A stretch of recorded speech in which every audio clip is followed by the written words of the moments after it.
Years of companies staffing up as they sprinted towards what they believed was going to be the next unicorn, or at the very least years of strong growth, have suddenly reversed course. One by one, banks, consulting firms, retailers, even the tech sector started announcing cutbacks, with tens of thousands of jobs being axed. That's led to massive layoffs during the last 2 years, with a sharp focus on downsizing headquarters and R&D departments.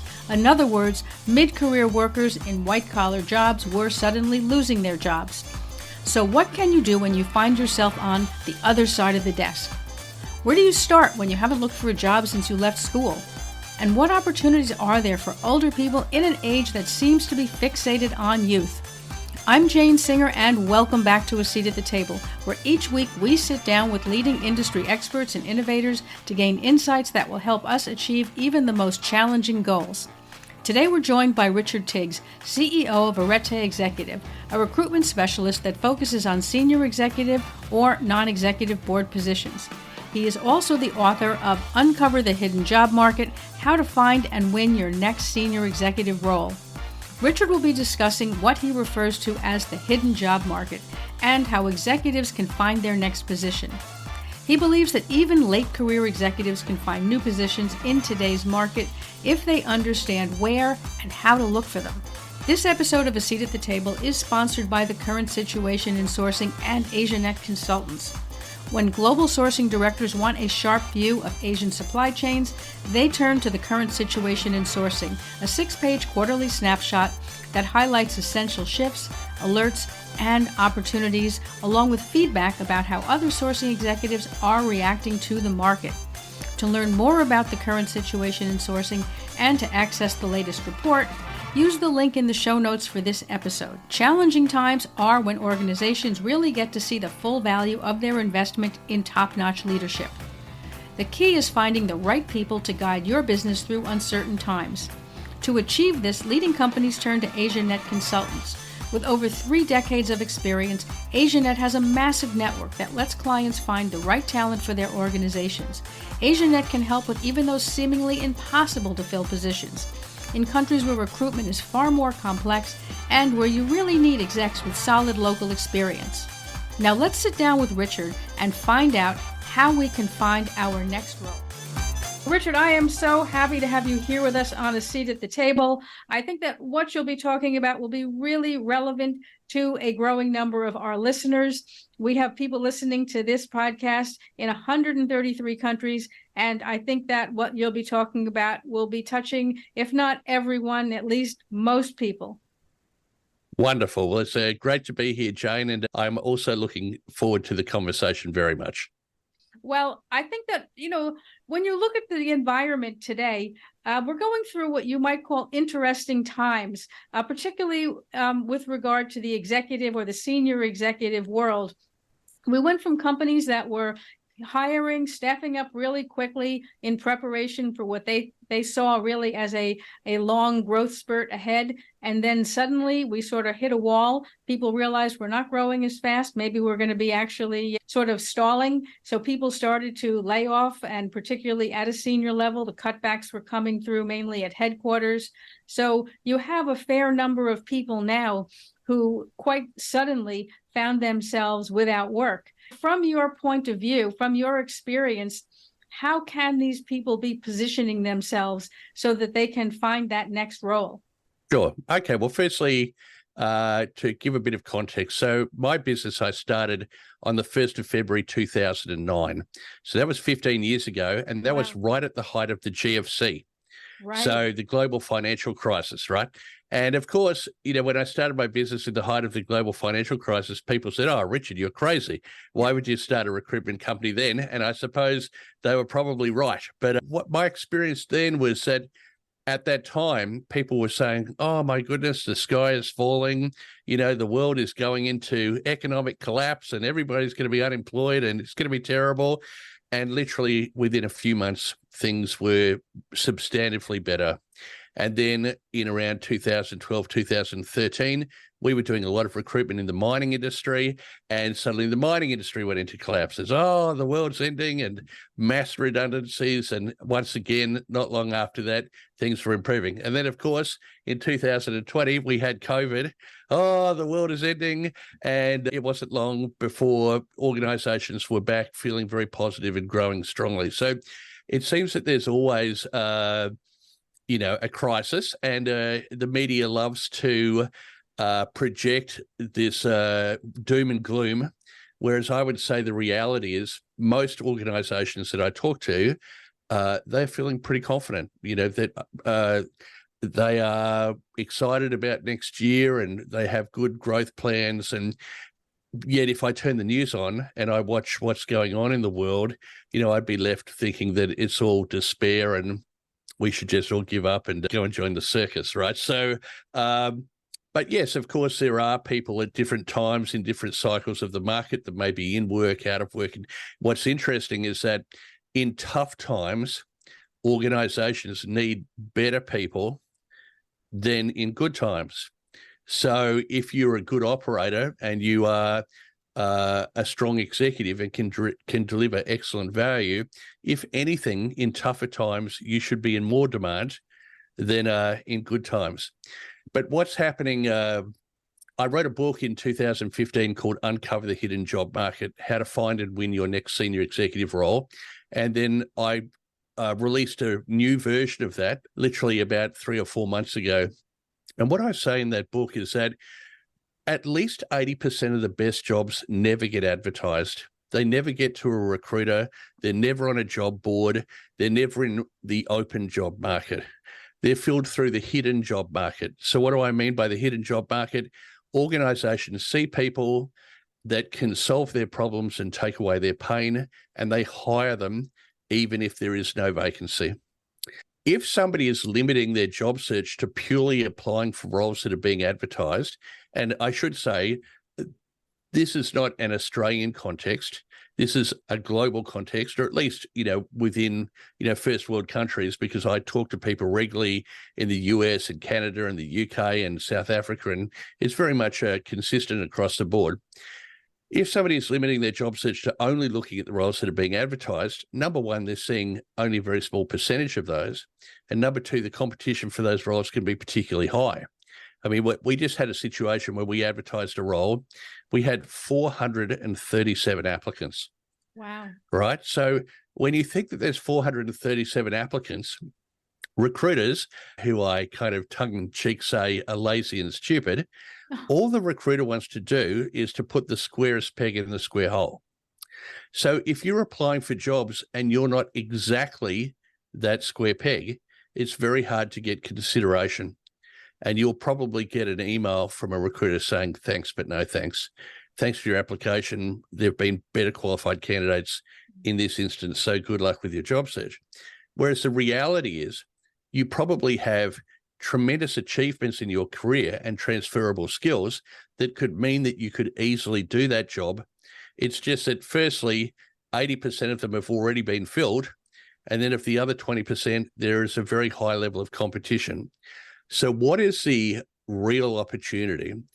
It is to get in front of the employer before the employer knows that they need you. And if you can get in front of them and you can identify their pain points and you can demonstrate how you can solve those problems for them, then you're not being compared against those 430 applicants. You're purely being assessed on your own key achievements and transferable skills. Employers don't want to go through a long, protracted, expensive recruitment process. If they can get you for free and get on with it, then they're going to be delighted, right? And most of the time when I sit down with senior executives and look through their career summary, I say, oh, well, how did you get this job? Oh, I knew this lady named Jane, and she was my client, and then she went here. And how did you get that job before that? Well, I used to be a client of this business or a supplier. It's actually quite rare when you look at a senior executive at, say, their last 4 or 5 jobs, that they would have got many, if any, through a recruitment process. It's all largely through referral or through this hidden job market.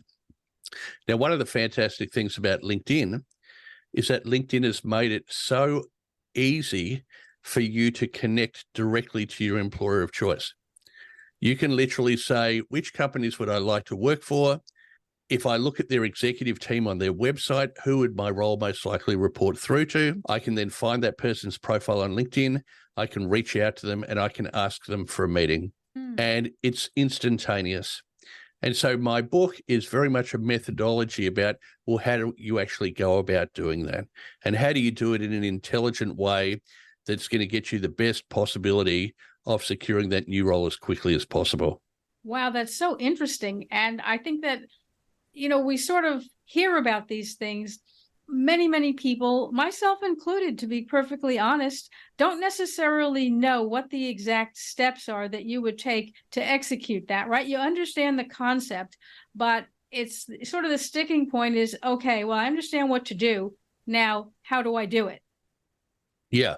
Well, I think that's where the rubber hits the road, is that it's easy to learn what to do, but it's actually going out there and doing it that people can often find most challenging. I mean, really, nothing has changed. Right. In Australia, it used to be that you couldn't have a job until you turned 15. So the day I turned 15, I went down to the local shopping centre and I walked into each shop and I said, I'm 15 today. Can I have a job, please? And I ended up walking into a supermarket called Woolworths. It's probably the equivalent of a Walmart or something like you have. And I said, look, I'd love to work here. I'm 15 today. And they said, fantastic.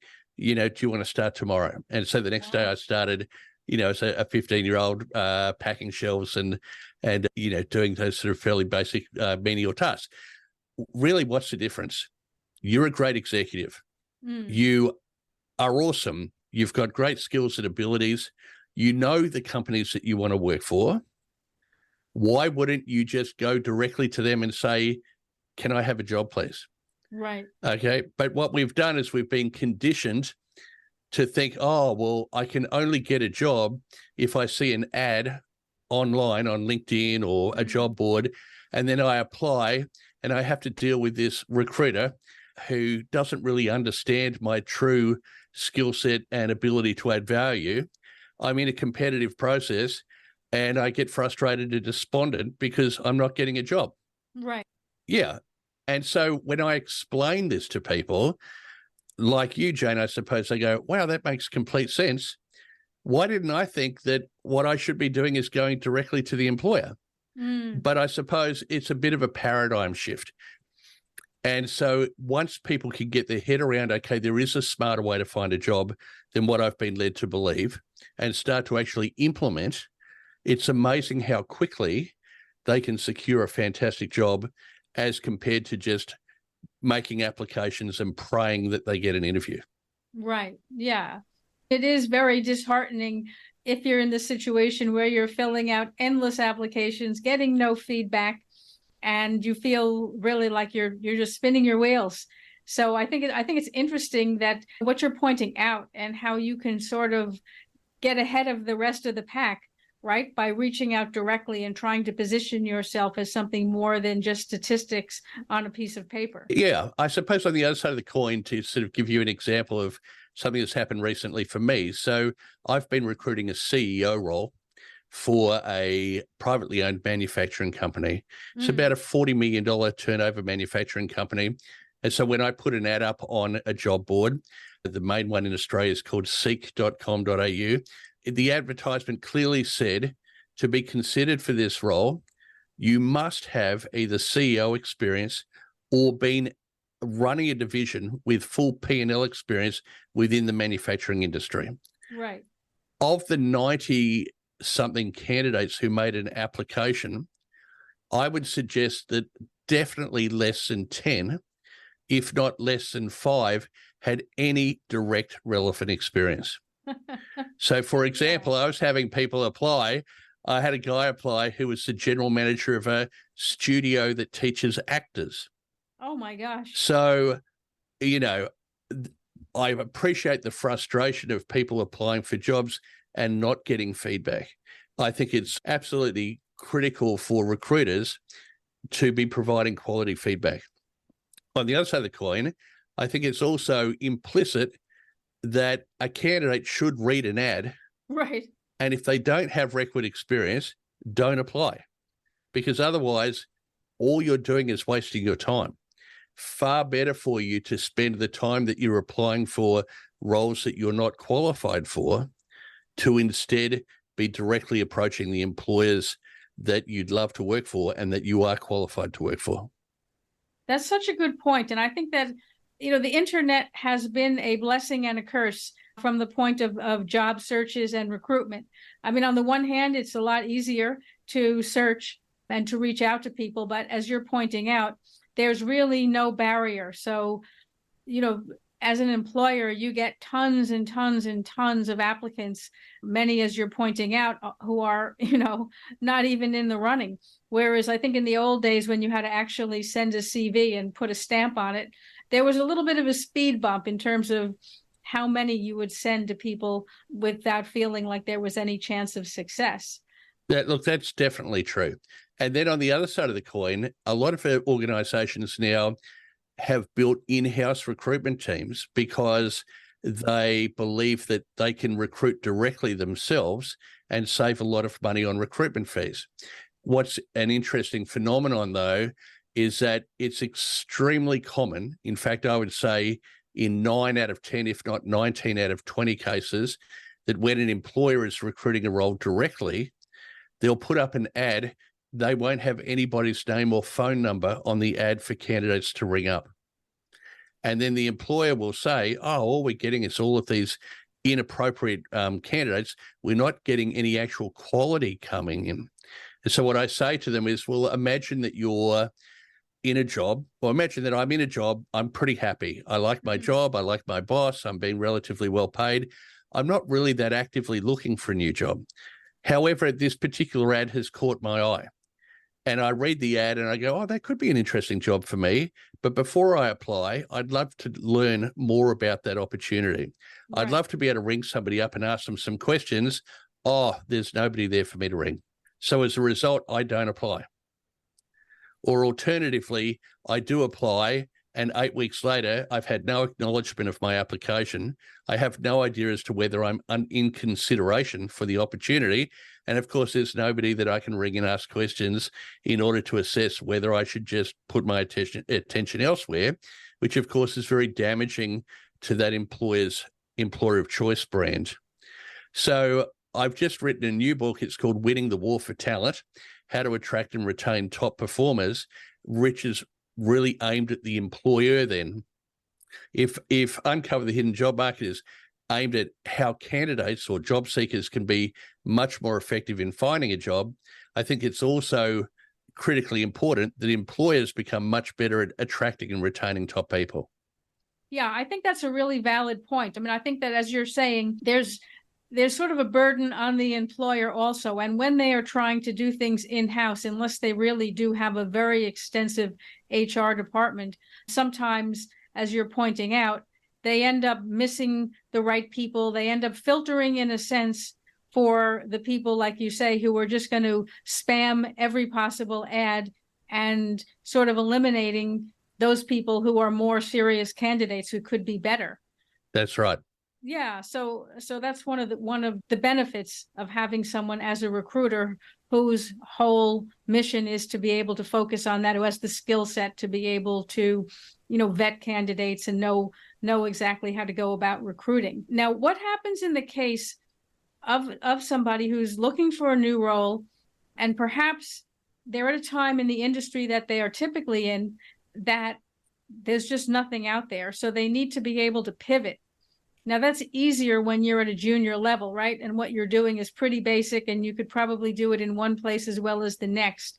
But when you get to a certain level of seniority, oftentimes you become pigeonholed, or perhaps you're seen as only, being appropriate for a certain industry or for certain positions.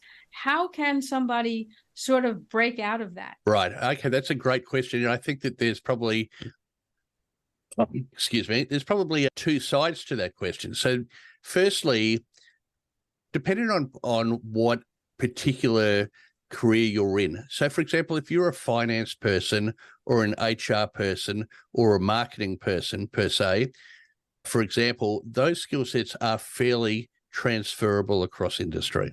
Right. However, if you're a manager of an underground coal mining operation and you want to move out of that industry while still continuing to earn the same income, it's hard to do that because you're an absolute specialist in an operational area.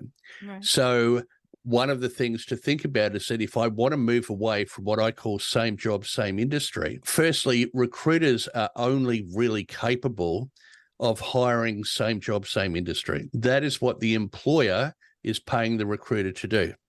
So again, if I pick as an example, perhaps a CFO in the mining industry, the employer will say to the recruiter, whether it's in-house or a third party, we want somebody who's been a CFO in the mining industry, preferably this type of mining, preferably these types of companies, etc. And then the recruiter runs their ad, gets their bunches of applicants, and they are only motivated to put those people who meet the client's expectations up because that's who's paying them. Right. They're not incentivized to try and put a round peg in a square hole. However, if the candidate is able to get in front of an employer and ask them, what's going on in your business at the moment? What's keeping you awake at night? And the employer says, oh, Jane, I've got this particular challenge and I'm not really sure how we're going to deal with it. We don't really have the resources or whatever it might be. And then the candidate can demonstrate that they can solve that problem. The client doesn't really care what industry they've come from. Right. If I can move from being in the property industry to the recruiting industry, or somebody can move from being in the medical industry to the finance industry, obviously the medical capability is more a demonstration that this person's intelligent, they're determined to become qualified, they're a good problem solver, etc. So it's bringing those key achievements and transferable skills to the attention of the employer in order to get preferential consideration as compared to the industry specialist. So it is actually very, I wouldn't say it's easy, but there are many, many thousands, millions of examples of people who have successfully changed industries or role families. It's just that the vast majority of those didn't do it through a traditional recruitment process. Does that make sense? Yes, absolutely. I think what you're saying really makes a lot of sense because it's very, very tough to break through that barrier. And I think anyone who's ever searched for a job has sooner or later faced that. So like you say, you have to be able to sort of go around that and win over that employer or prospective employer with. That's right. So if you're in an industry or a role that's in decline, so let's say, for example, the legal industry.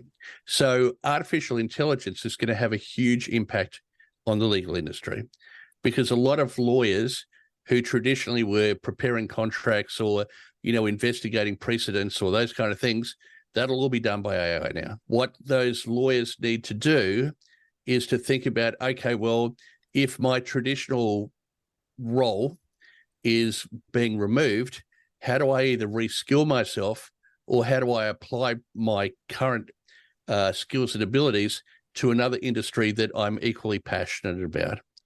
Similarly, for example, if you're a long-haul truck driver and you can see on the horizon driverless trucks are going to be a thing sooner rather than later, you can either hang around and wait for, the inevitable to happen, or you can say, okay, well, if it's now time for me to recreate myself, what is the life that I would love to lead? Right. What would I love to be doing in my career? And how do I start to shift myself in that direction?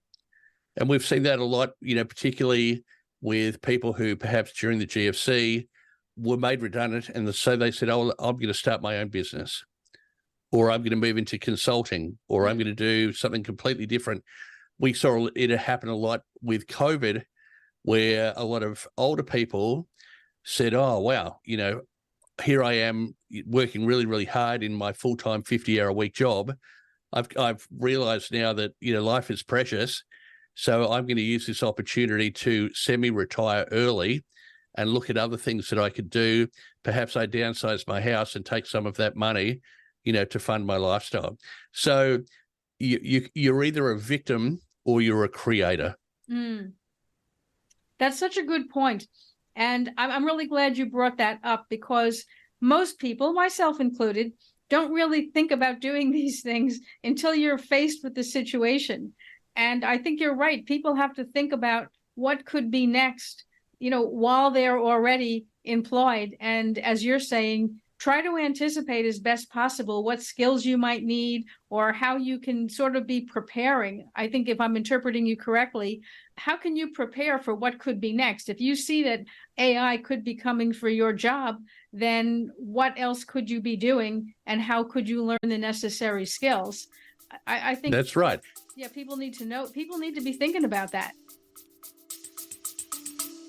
We're going to take a quick break now, and then we'll be right back. We were hiring when we were making 50 to 100K monthly losses. And why? Welcome to episode 1. I can't think of a single founder who's been around for a decent amount of time in business who hasn't had their tunnel of year. This was that year. We're going to be okay, yeah, Sheree.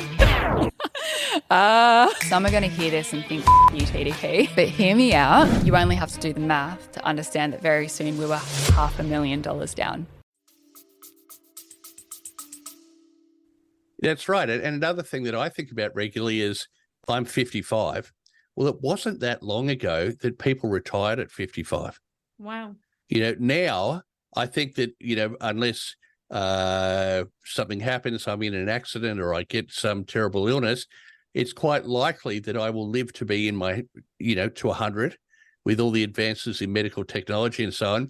And if I am going to live to be 100, that's another 45 years. Wow. So I imagine that I will be working a lot longer than, say, my father did. Right. So that being the case, why be in such a hurry? I think we still sort of think I've got to achieve everything now. I've got to make it happen now. I need that next promotion, that next job. I need to buy the big house and all of the kind of things. But from the perspective of, well, if I'm going to be working till I'm 85, then why don't I just relax and enjoy the ride a little bit more? Yeah, I think that's true. And, I think that we can only hope that within the job market itself, that we're able to move a little bit away from, I hate to use the word ageism, but I'm going to use it, because there is certainly a stigma around hiring people beyond a certain age. I mean, I get that, particularly if you're with a very large enterprise where they figure there's perhaps, all kinds of things around that. But I think that maybe people do feel a bit pressured because of that, and they start to see that age that's been, pinned on a sort of a stop sign that says, this is it, this is the end of the road. I think that definitely was the case. And certainly when I started in recruitment 20 years ago, there was an expectation that people would largely, be in the twilight of their career by the time they're in their late 50s. Now, what I find is that organizations are saying, as long as the person still has plenty of petrol in the tank, they still want to work hard and be part of a team and contribute and so on. We don't care if they're 50, 55, 60, 65. In fact, not that long ago, we placed a fellow 72 years old running a global division of an engineering company. So a lot of that ageism is a bit of a historical belief. It's similarly, a lot of women talk about the glass ceiling, whereas I can say recruiting at C-suite level and board level, I am actively being told we would love to have a woman win this job. Wow. We want more board, we want more diversity. So and again, I'm generalizing, but so if people are still hanging on to there's a glass ceiling, in my direct experience, I don't believe that is the case. Similarly, if I'm over 55, I can't get a good job. That is no longer the case. The other thing we need to understand too is there's less young people coming into the market. Now, it might be a bit different in the US, but certainly in Australia, we have an aging population. Organisations really have no choice. If they're not prepared to consider older people, then they may find that there's nobody to consider at all. And particularly now with, flexibility around working from home and working part-time and all of these sort of things, a lot of older people have what I call a scar resume. They've been through the ups and downs, and they've learned through toil and turmoil. What a fantastic asset to have in your business. So to be able to accommodate older people or people from a diversity of experience, whether that's sex or, gender or ethnicity or whatever, how fantastic. I think employers have such a tremendous opportunity now to have a much more exciting business and team than perhaps they could have 20 years ago. I think those are really good points. And kudos to Australia for being open-minded and being progressive in that respect. I think the US is still very much youth-oriented kind of thinking on things. But I think you're absolutely right that everyone brings something to the table. And sometimes that's youth and a fresh perspective. And sometimes that's, all the things that come with age, which is sort of, more moderation, experience. So you need the balance, right, of the two, and it makes for a more energetic and perhaps a more stable kind of a company going forward, particularly, in more challenging times. So I think that's really interesting that you bring it up, and I hope that inspires more and more employers to think a little bit outside the box, so to speak, or be a little more flexible in their hiring. Well, I think if you're not prepared to, then you're missing out on a competitive advantage. And if your competitors are prepared to have a greater degree of flexibility and accommodate a broader bunch of thinking and really be able to capitalize on that, and you're not, then you're going to lose market share. And the ramifications for your business could be quite significant. So you either, get with the program or watch other people succeed and their businesses achieve more than yours will. Yeah, you're absolutely right, Richard. I think that's going to be, in a sense, perhaps a competitive advantage that maybe some of these smaller to mid-sized companies are able to leverage, because they will feel less pressure in terms of sort of all the what you might call stereotypes or whatever around age, and they'll be able to simply hire based on talent. We do see a little more flexibility coming through, particularly in the US, around not requiring people to have a college degree, whereas before, if you did not have that university degree, it was really tough. Now companies are starting to say, well, maybe we'll consider someone based on work experience or based on what we feel they can bring to the job. So there is some flexibility on that coming through. So I think that perhaps, as you're pointing out, maybe we also can expand that thinking and say, well, what about someone who's older and has all that experience, or is stable, or is, doesn't have as many, let's say, family commitments, and so therefore they're able to put more into the job. So I think it's really important that you brought that up. I think a lot of employers, certainly in Australia, value real world experience, key achievements and transferable skills as much as a university qualification. But I would still very much encourage people early in their career that having a base level qualification is a very good thing to do. Yeah, I think Malcolm Gladwell in one of his books talks about how there are three types of personalities or three types of people, who are able to really succeed in business. One is the person who has absolute deep knowledge and expertise in their profession. They're regarded as somebody who is a true thought leader and is able to understand their industry or what have you to a depth far greater than others. The second type is people who are excellent at selling. And the third type is people who are excellent at connecting. Now, I think if I look at myself, I have good knowledge about recruitment and careers and so on, but I certainly don't regard myself as, an absolute true expert.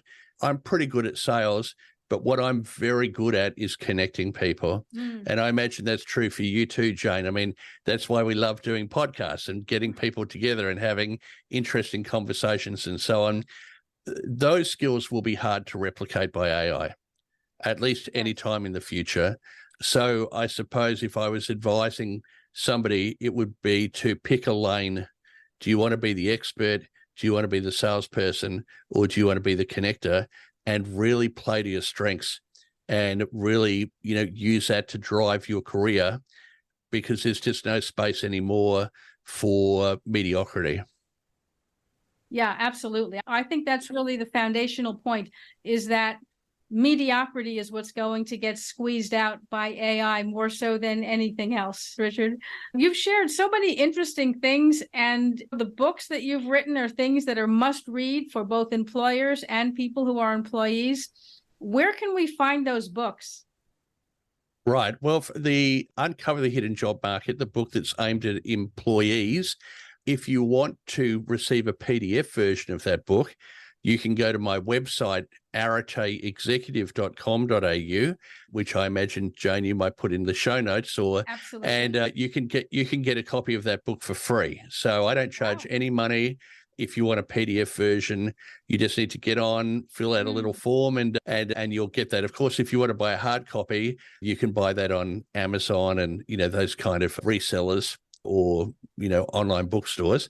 The new book, Winning the War for Talent, is currently at the publisher. That should be out in February, March. Once again, that book's aimed at the employer, and it will be similar in that, if people want that, they can have that for free. I also have a podcast called the Arete Podcast. I've done 200 odd episodes now, interviewing predominantly business owners and CEOs about their careers. I'm about to start a new podcast called Winning the War for Talent. And I'm very active on LinkedIn, and I'm sure if people want to find me, they'll be able to easily find me. Well, I'm going to include all of those links in the show notes. And I want to thank you so much for joining us here, Richard. I have learned a tremendous amount through this conversation. I'm sure that everybody listening has also. So thanks again for your time. Look, it's an absolute pleasure, Jane. So I hope that what I've been able to say is of interest and benefit to your audience, and I look forward to reconnecting in the future. Well, thank you so much. And yes, I definitely look forward to connecting again.